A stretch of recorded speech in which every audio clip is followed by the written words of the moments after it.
بسم اللہ الرحمن الرحیم۔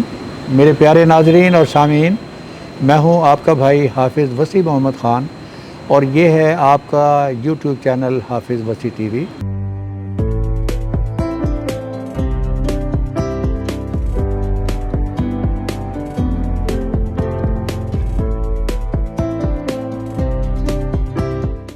ناظرین، اس چینل پر agriculture, livestock, value addition, agro forestry, اس کے اوپر تو پروگرام ہوتے رہتے ہیں، لیکن اسلامیات کے بارے میں ہمارے پروگرام نہ ہونے کے برابر ہیں۔ الحمدللہ اللہ تعالیٰ نے ہمیں ایک اور رمضان شریف عطا کیا ہے، اور میں بلے شاہ کی بات مجھے اس وقت یاد آ رہی ہے کہ لوگ بلے نو متی دیندے، بلیا جا مسیتی، مسیت گیوں پر کچھ نہیں لبدا جے دل و نماز نہ لیتی۔ تو آج کا پروگرام جو ہے، میں نے دعوت دی ہے جناب علامہ عمران رضا طحاوی صاحب کو۔ آپ کو P H D Quranic sciences میں ریئرلی ملیں گے، کوئی آدمی ملے گا، اور یہ ہماری خوش قسمتی ہے کہ وہ یہاں پر تشریف لائے ہیں۔ تو جو رمضان شریف آیا ہے، بیسیکلی تو یہ تربیت ہی کا ایک پروگرام ہے، جو سال کے سال ہمیں اس بات کی تربیت فراہم کرتا ہے کہ پورا سال بحیثیت مسلمان، قرآن مجید کا جو مسلمان ہے وہ کیسا ہونا چاہیے۔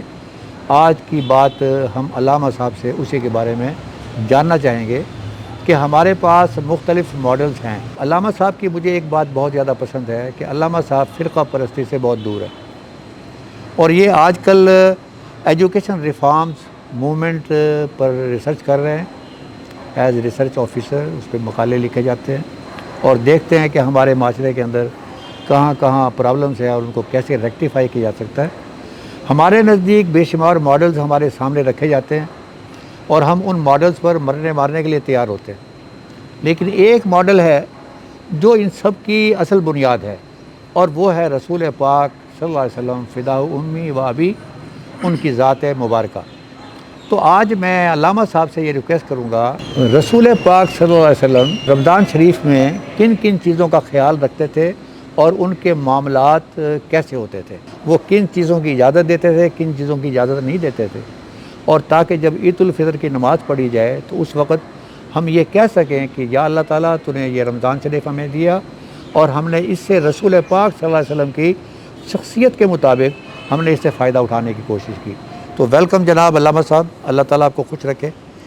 آپ ذرا اس موضوع کے اوپر کہ رسول اکرم صلی اللہ علیہ وسلم کے معمولات رمضان المبارک کیا تھے، تاکہ میرے سننے والے جو ہیں وہ کوشش کریں اس کو فالو کرنے کی۔ شکریہ سر آپ کی محبتوں کا کہ آپ نے ہمیں یہ موقع عنایت فرمایا ہے کہ ہم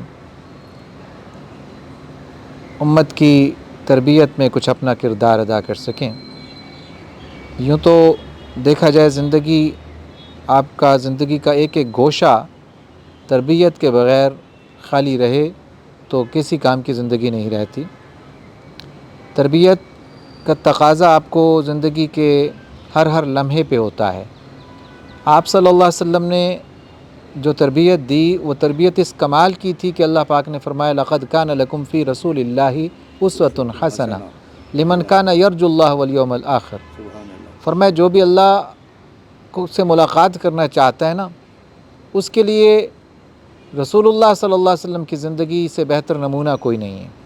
آپ صلی اللہ علیہ وسلم کو اللہ پاک نے ایسا نمونہ کامل بنایا ہے کہ ہر شخص آپ کی شخصیت سے، آپ کی تربیت سے، آپ کے کردار سے، آپ کے گفتار سے فیض یاب ہو سکتا ہے، اور اپنی زندگی کو ایک کامیاب زندگی بنا سکتا ہے۔ آپ صلی اللہ علیہ وسلم پر جو قرآن نازل ہوا وہ کتاب رشد و ہدایت ہے۔ اللہ رب العزت نے جب آپ نے ماہ رمضان کی بات کی ہے، تو رمضان المبارک کی اہمیت اور اس کے فلسفے کے حوالے سے اگر میں گزارش کروں تو قرآن کریم میں اللہ پاک نے ارشاد فرمایا، اعوذ باللہ من الشیطان الرجیم، یا ایھا الذین آمنوا کتب علیکم الصیام کما کتب علی الذین من قبلکم لعلکم تتقون، کہ اے ایمان والو، تم پر روزے فرض کیے گئے ہیں کما کتب علی الذین من قبلکم، جیسا کہ تم سے پہلوں پر بھی فرض تھے، لعلکم تتقون، اس امید پر کہ تم متقی بن جاؤ گے۔ گویا پہلوں پر بھی روزے فرض تھے اور وہ روزوں کی فرضیت کے باوجود وہ مقصد حاصل نہ کر سکے، اس منزل پر نہ پہنچ سکے جس منزل پر اللہ رب العزت بندوں کو پہنچانا چاہتا ہے۔ اس وجہ سے اللہ کے پیارے نبی صلی اللہ علیہ وسلم پر بھی جب فرضیت کے حوالے سے آیات نازل ہوئی ہے تو امت کو بتا دیا گیا ہے لعلکم تتقون، تم سے امید ہے کہ تم تقوی پالو گے، تم اس منزل پر پہنچ جاؤ گے۔ اس پر آپ صلی اللہ علیہ وسلم نے اعمال جو ہیں وہ خود کر کے دکھائے ہیں، اور یہ آپ صلی اللہ علیہ وسلم کا خاصہ ہے کہ نبی کریم صلی اللہ علیہ وسلم کبھی صرف کہتے نہیں تھے بلکہ کرتے تھے۔ یوں کہہ لیجئے کہ آپ کی تبلیغ قولی تبلیغ نہ تھی بلکہ عملی تبلیغ تھی، اور یہی وجہ ہے کہ قول میں، کہنے میں اتنی طاقت نہیں ہوتی جتنی بات کے کرنے میں ہوتی ہے۔ کہی گئی بات پر اتنا آپ کہہ لیجئے کہ عمل نہیں ہوتا جتنا کہ کوئی شخص کی ہوئی بات کو دیکھتا ہے اور اس پر عمل پیرا ہو جاتا ہے۔ یوں آپ صلی اللہ علیہ وسلم نے اپنی زندگی میں سب کچھ کر کے دکھایا۔ آپ صادق اور امین اعلان نبوت سے پہلے ہی مشہور تھے۔ آپ کو اپنے بیگانے بھی کہتے تھے کہ کوئی شخص ایسا نہیں ہے جس کے بارے میں ہم ضمانت دیں کہ وہ سچا ہوگا۔ ایک محمد صلی اللہ علیہ وسلم ایسے ہیں جن کے بارے میں کافر بھی یہ کہتے تھے کہ محمد صلی اللہ علیہ وسلم صادق بھی ہیں، امین بھی ہیں۔ آپ صلی اللہ علیہ وسلم اس ماہ مبارک میں کیا کیا کرتے تھے، اس بارے میں سنت میں بے شمار حدیثیں اور روایات موجود ہیں جو اس بات پر واضح جو ہے وہ روشنی ڈالتی ہیں کہ کس طرح سے کریم آقا حضرت محمد مصطفیٰ صلی اللہ علیہ وسلم اس ماہ کو گزارتے تھے۔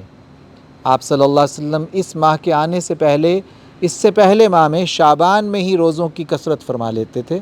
مہینہ روزوں کا رمضان ہے اور اسے ماہ صیام بھی کہا جاتا ہے، لیکن اس سے پہلا جو روزوں کا مہینہ ہے، اس مہینے سے پہلے شعبان کا مہینہ ہے۔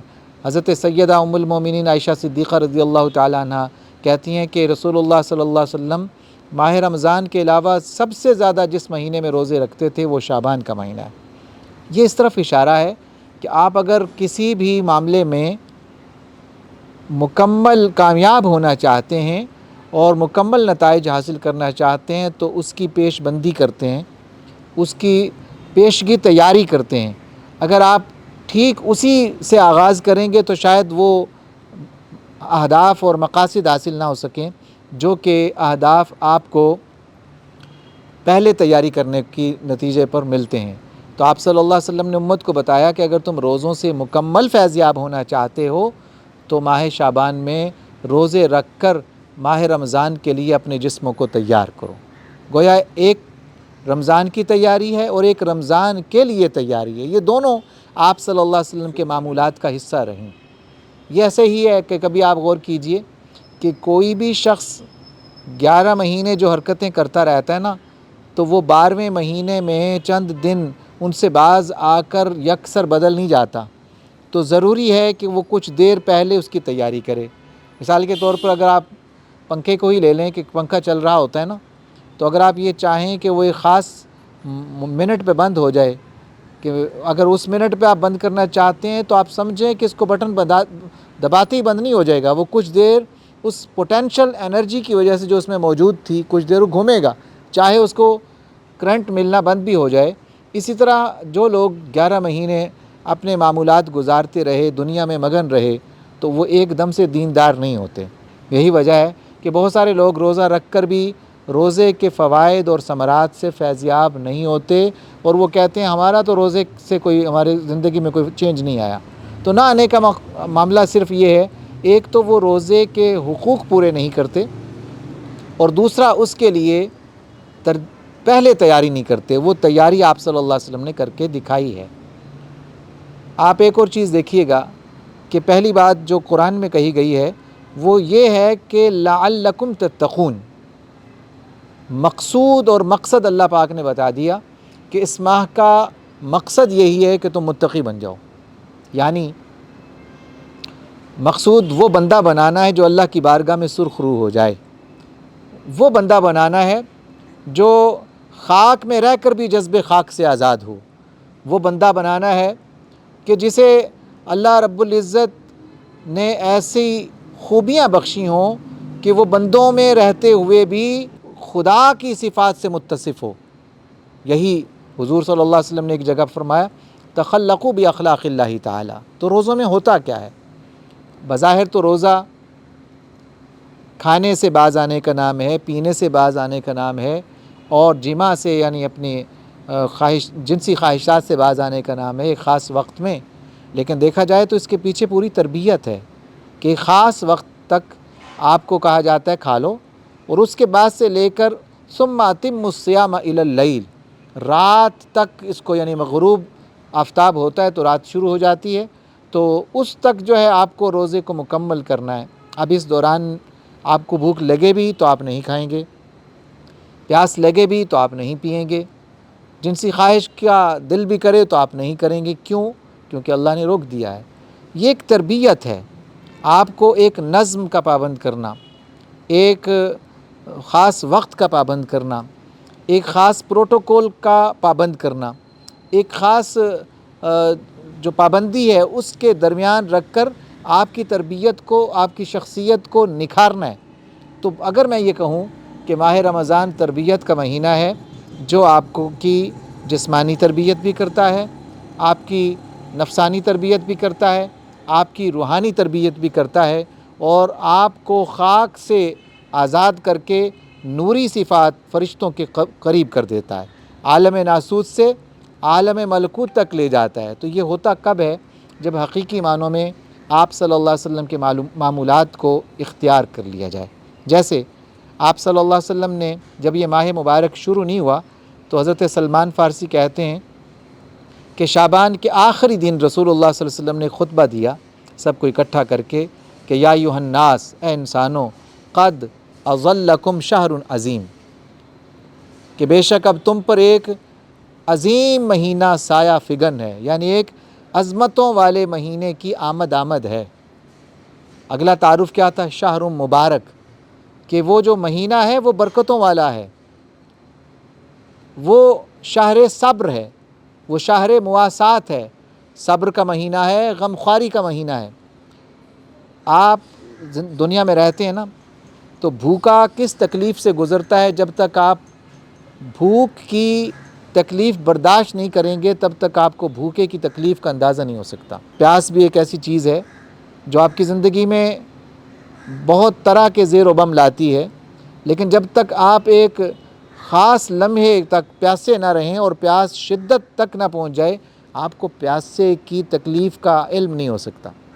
یوں ہی اگر آپ غور کریں تو آپ صلی اللہ علیہ وسلم نے جن جن چیزوں سے اس میں روکا ہے، یہ روکنا اللہ کی طرف سے ہی ہے۔ آپ صلی اللہ علیہ وسلم اللہ کے حکم کو لے کر آتے ہیں اور امت تک پہنچاتے ہیں، تو اس دوران آپ کو غریبوں کی غمخواری اور یہ کہ صبر، جسے اگر ہم کہیں کہ صبر کا معنی رکنا ہے، تو خود کو روکے رکھنا اور دوسروں کو اپنے شر سے روکے رکھنا، اس کی بہترین ٹریننگ آپ کو ماہ رمضان المبارک کے ان معمولات سے ملے گی جو رسول اللہ صلی اللہ علیہ وسلم نے کیے۔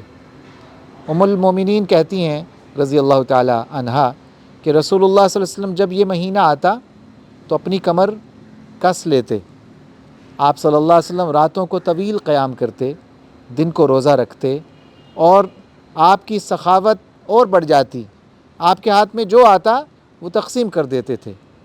اور یہی آپ صلی اللہ علیہ وسلم اپنی امت سے بھی چاہتے ہیں کہ انسان صرف جوڑنے میں نہ لگا رہے، بلکہ جوڑنے میں لگنے کے بعد اسے کچھ تقسیم کرنے کی طرف آئے، کیونکہ وہ کہتے ہیں نا جو جوڑ گئے وہ چھوڑ گئے، اور جو دے گئے وہ لے گئے، اور جو کھا گئے وہ اڑا گئے۔ اب دیکھنا یہ کہ ہماری کیفیت کیا ہے کہ ہم لینے والوں میں جو جوڑ گئے جو جوڑ گئے وہ چھوڑ گئے، وہ چھوڑ گئے، اور جو کھا گئے وہ اڑا گئے، اور جو دے گئے وہ لے گئے۔ یعنی کچھ ایسی چیزیں ہیں جو آپ لے جانا چاہتے ہیں اور ان کی ضرورت بھی ہے آپ کی زندگی میں۔ آپ کی زندگی، اگلی زندگی جو ہے وہ عام طور پہ جب موت کی بات ہوتی ہے نا، تو موت کا معنی یہ ہے، اگر آپ اپنی انگلش ڈکشنریوں میں دیکھیں گے تو موت کا مطلب یہ ہے کہ ایک مکمل اختتام، جبکہ مکمل اختتام سے ایک مایوسی آتی ہے انسان کو، یار میں نے ساری زندگی محنت کی، اور جب انجوائے کرنے کا وقت آیا تو مکمل اختتام ہو گیا. تو یہ تو کوئی لاجیکل اینڈ نہیں ہے. اسلام انسان کو جو فکر دیتا ہے وہ اس سے بالکل مختلف ہے. علامہ نے بھی کہا، آپ نے پڑھا ہوگا کہ علامہ کہتے ہیں موت کو سمجھیں غافل اختتام زندگی. علامہ نے یہ سرزنش کی ہے ان مفکرین کی جو موت کو اینڈ سمجھتے ہیں. وہ کہتے ہیں کہ موت کو سمجھیں غافل اختتام زندگی ہے یہ شام زندگی صبح دوام زندگی. یعنی اس کے بعد جو زندگی شروع ہوگی پھر وہ ختم نہیں ہوگی. تو اس زندگی میں داخل ہونے کے لیے آپ لے کر کیا گئے ہیں؟ تو وہی کچھ لے کر جائے گا بندہ جو یہاں دے جائے گا. تو یہ سخاوت کا مہینہ ہے، غمخواری کا مہینہ ہے، صبر کا مہینہ ہے، محبتیں بانٹنے کا مہینہ ہے. حافظ صاحب مجھے یاد آتا ہے کہ رسول اللہ صلی اللہ علیہ وسلم نے جب یہ فرمایا کہ یہ مہینہ صبر کا مہینہ ہے اور فیہ لیلہ خیر من الف شہر، اس میں ایک رات ایسی ہے جو 1000 مہینوں سے افضل ہے. اللہ پاک نے اس کے روزے فرض کیے ہیں، اور اس مہینے میں کوئی شخص اگر فرض ادا کرے تو ایسے ہی ہے جیسے اس نے اور مہینوں میں 70 فرض ادا کیے. اور اس مہینے میں اگر کوئی نفل ادا کرے گا تو اللہ پاک اس کو فرضوں کا ثواب عطا فرمائے گا. یعنی اتنا فرض، اتنا اللہ رب العزت کرم فرماتا ہے کہ نفلوں کا ثواب فرضوں کے برابر، اور کوئی فرض آپ نے ادا کر لیا تو گویا آپ نے 70 فرض ادا کیے. یہ فرض سے مراد کوئی یہ نہ سمجھے کہ 2 رکعت نماز فرض ہے.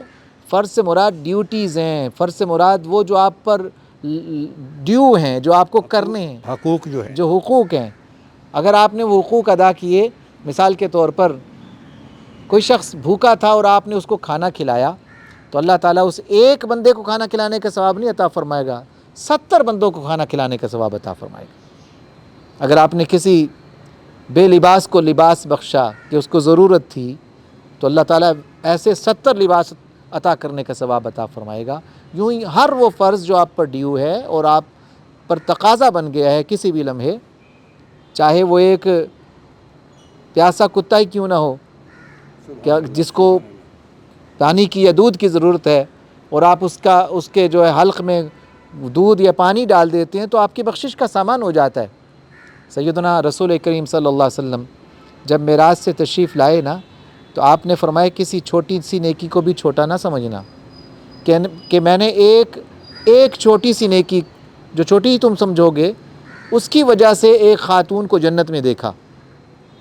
اور وہ نیکی کیا تھی کہ وہ خاتون ایک صحرا میں پانی پی کر کنویں سے نکلی تو دیکھتی کیا ہے کہ باہر کنویں کے باہر گیلی جو جگہ تھی نا، کیچڑ تھا، اسے ایک کتا چاٹ رہا ہے. ظاہر ہے وہ کتا اندر نہیں جا سکتا تھا، وہ منڈیر ایسی تھی، تو وہ اس کے لیے مشکل تھا، تو وہ کیچڑ چاٹ رہا تھا. تو اسے بڑا ترس آیا، یہ سوچتے ہوئے کہ آخر یہ بھی تو اللہ کی مخلوق ہے. وہ اندر گئی اور اپنے موزے میں پانی بھر کر لائی اور اس کتے کو پیاسے کتے کو پلایا. اللہ پاک کو اس کی یہ ادا پسند آ گئی، اور اس ادا سے اللہ پاک نے اسے جنتی بنا دیا. تو آپ کے پاس 1000 موقع ہیں جن میں آپ پر کوئی کسی کا حق آ جائے گا. کہیں غریب ہوگا، کہیں کوئی پیاسا ہوگا، کہیں کوئی بھوکا ہوگا، کہیں کوئی بے لباس ہوگا، کہیں کوئی مقروض ہوگا، اور کہیں کوئی رشتہ دار ہوگا، کہیں کوئی ہمسایہ ہوگا. ان حقوق کی ادائیگی بنیادی طور پر آپ کو اللہ سے قریب کر دیتی ہے. علامہ صاحب، یہ جو آپ نے بتایا کہ جب وہ رمضان شریف شروع ہونے والا تھا تو رسول پاک نے فرمایا یا ایھا الناس، یعنی کہ وہ انہوں نے مسلمانوں کو خطاب نہیں کیا، لفظ ناس کا استعمال کیا. اس کا مطلب یہ ہے کہ رمضان شریف کے اندر جہاں میرے ہمسایوں کے حقوق ہیں اور میرے دائیں بائیں کوئی اقلیتی جو ہے وہ لوگ رہتے ہیں، تو ان کے بارے میں بھی اس کا مطلب یہ ہے کہ میں ان کا بھی خیال رکھوں گا. رمضان شریف مجھے یہ سبق دیتا ہے. بہت خوبصورت بات کی آپ نے. دیکھیے، جب بات ہوتی ہے نا انسانوں کے حقوق کی، تو اس انسانوں میں اپنے کلمہ گو بھی آتے ہیں اور وہ بھی آتے ہیں جو کلمہ گو نہیں ہیں. آپ صلی اللہ علیہ وسلم نے اس بات کی کبھی تمیز نہیں کی کہ کوئی شخص بھوکا ہے، اور اگر وہ بھوکا ہے تو کلمہ پڑھتا ہے کہ نہیں پڑھتا. یاد رکھیے، بھوک اور پیاس کا تعلق یا ضروریات زندگی کا تعلق تو انسانیت سے ہے. تو بحیثیت انسان کے جب حضور نے فرمایا کہ یہ شہر المواسات ہے، یعنی غم خواری کا مہینہ ہے۔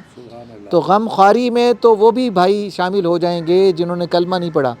ہو سکتا ہے کسی کی آپ بھوک مٹائیں تو اس کا کفر بھی مٹ جائے، کسی کی آپ پیاس بجھائیں تو اسے اپنی وہ پیاس جو اس کے تحت الشعور کے اندر موجود ہے، جو اسے کہتی ہے کہ بھی تیرا جو خدا ہے اس کو کیوں نہیں تو پوجتا، جو سچا پروردگار ہے اس کی طرف کیوں نہیں آتا۔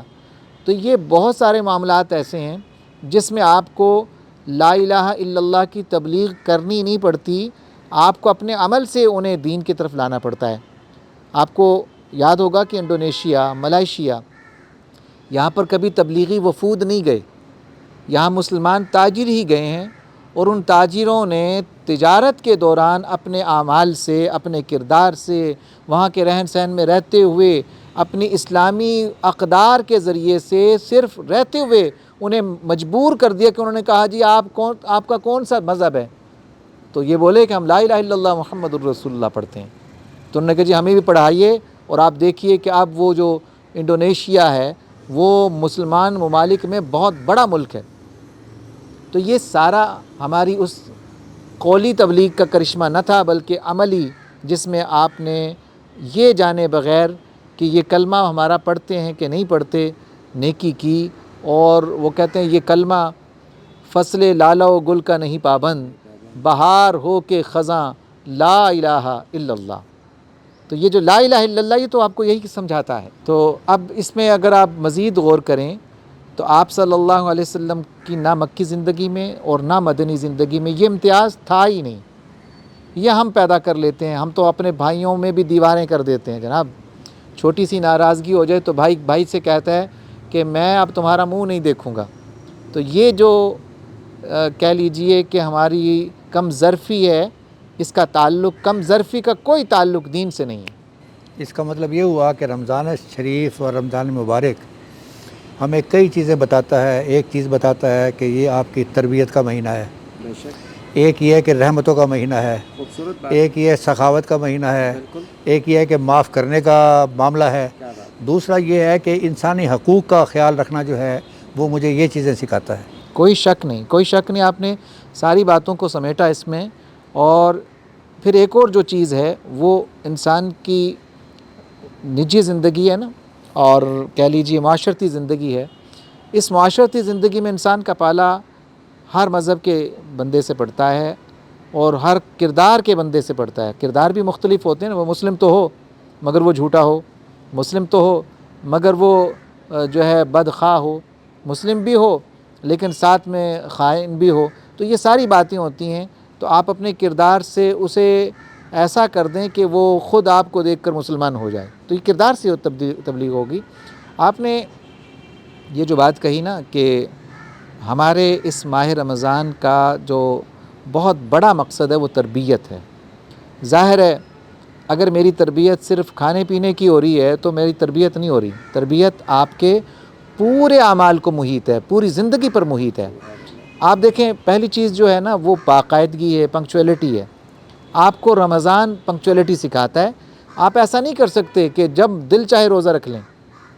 حضور صلی اللہ علیہ وسلم نے فرمایا کہ ہمارا اور جو کفار دوسرے لوگ ہیں نا، اہل کتاب کا جو ہے معاملہ، اس میں فرق سحری کا ہے۔ ان کے ہاں سحری جو ہے وہ اہم نہیں ہے، وہ رات ہی کو روزے کی نیت کر کے لیٹ جاتے ہیں، جبکہ حضور صلی اللہ علیہ وسلم اس کے لیے صبح اٹھتے۔ گویا ایک خاص وقت میں بیدار ہونا اور اس خاص وقت میں کچھ کھانا، اور اس خاص وقت تک ہی کھانا جب تک کہ طلوع فجر نہ ہو جائے۔ جیسے ہی طلوع فجر ہو، یعنی فجر کا وقت شروع ہوگا، تو آپ کا کھانا پینا بند ہے، اب آپ اس کے بعد نہیں کھا سکتے۔ اسی طرح یہ آپ کو جہاں یہ سکھاتا ہے کہ آپ وقت کی تنظیم کریں، وقت کا خیال کریں، وہیں اس کے بعد کے معاملات میں بھی آپ کی عبادات جن میں آپ اکٹھے ہو کر مسجد میں جاتے ہیں، باجماعت نماز کا اہتمام کرتے ہیں، تراویح میں اکٹھے ہوتے ہیں، قرآن سنتے ہیں، قرآن سے جڑتے ہیں، اور پھر اس دوران اپنے بھائیوں کا خیال کرتے ہیں۔ تو رسول اللہ صلی اللہ علیہ وسلم نے فرمایا کہ ماہ رمضان میں جو کوئی کسی روزے دار کو روزہ افطار کرائے تو اللہ تعالیٰ اس کو بھی اس کے روزے کے برابر ثواب عطا فرماتا ہے۔ تو ایک صحابی تھے، کہنے لگے یا رسول اللہ، ہم میں سے تو ہر شخص اتنی طاقت نہیں رکھتا کہ وہ کسی اور کو بھی روزہ افطار کروائے، کیونکہ یہ جو دور تھا نا، اسرت کا دور تھا، تنگی لوگوں میں موجود تھی، معاشی اتنی خوشحالی نہیں تھی، ابھی آغاز تھا اسلام کا۔ تو حضور نے فرمایا میں مانتا ہوں کہ تم میں سے سب روزہ افطار نہیں کروا سکتے، لیکن یہ کب کہا ہے کہ تم کوئی لمبا چوڑا کراؤ؟ یہ ثواب تو اس شخص کے لیے ہے جو ایک کھجور اور ایک گھونٹ پانی سے اپنے بھائی کا روزہ افطار کروا دے، اس کو اللہ کریم ایک روزے کا ثواب عطا فرماتا ہے۔ رہ گئی یہ بات کہ کوئی کسی کو پیٹ بھر کے کھلائے پلائے تو اس کا اجر یہ ہے کہ اللہ پاک جنت میں اس کی مہمان نوازی فرمائے گا۔ ناظرین، آپ نے علامہ صاحب کی بات سنی اور اس میں دیکھا کہ اللہ تعالیٰ نے رمضان شریف تحفے میں دیا اور رسول پاک صلی اللہ علیہ وسلم نے اس کو تربیت کا مہینہ قرار دیا۔ اس کا مطلب یہ ہوا کہ ہم نے جو بھی کچھ مانگنا ہے وہ اللہ تعالیٰ سے مانگنے کا مہینہ ہے، سخاوت کا مہینہ ہے، معاف کرنے کا مہینہ ہے۔ مجھے اس وقت بات ختم کرنے سے پہلے میں ایک بزرگ کا قول یہاں پر دہرانا چاہتا ہوں کہ ایک بزرگ جو ہے وہ کتے سے بڑے ناراض تھے، اس لیے کہ وہ دیکھتے یہ تھے کہ جو ہی گاؤں کے اندر کوئی فقیر آتا ہے تو کتا بھونکنا شروع کر دیتا ہے۔ تو اس سے انہوں نے پوچھا کہ تجھے تکلیف کیا ہوتی ہے؟ ایک آدمی بھوکا ہے اور وہ چیزیں مانگ رہا ہے تو تجھے کیا تکلیف ہوتی ہے؟ تو کتے نے جواب دیا اس بزرگ کو کہ جس سے مانگنا ہے یہ اس سے نہیں مانگتا، اس کو اللہ تعالیٰ سے مانگنا چاہیے، یہ انسانوں سے مانگتا ہے۔ تو ناظرین، آج ہم نے بڑی پیاری باتیں سنی ہیں اور یہ جو اللہ تعالیٰ نے ہمیں مہینہ عطا فرمایا ہے یہ اس سے مانگنے کا مہینہ ہے۔ رسول پاک صلی اللہ علیہ وسلم نے اس کی عملی تصویر ہمیں دکھائی ہے۔ میں ایک مرتبہ پھر علامہ صاحب کا شکر گزار ہوں کہ انہوں نے ہمارے اس پروگرام کو اسلامائز کیا۔ اس پروگرام کے اندر صرف ایگریکلچر اور لائف سٹاک کے پروگرام آتے تھے، آج الحمدللہ رمضان شریف کی برکتیں اور رسول اکرم صلی اللہ علیہ وسلم بحیثیت رول ماڈل آج یہ پیش کیا گیا۔ میں ایک مرتبہ پھر ان کا شکر گزار ہوں۔ وما علینا الا البلاغ المبین۔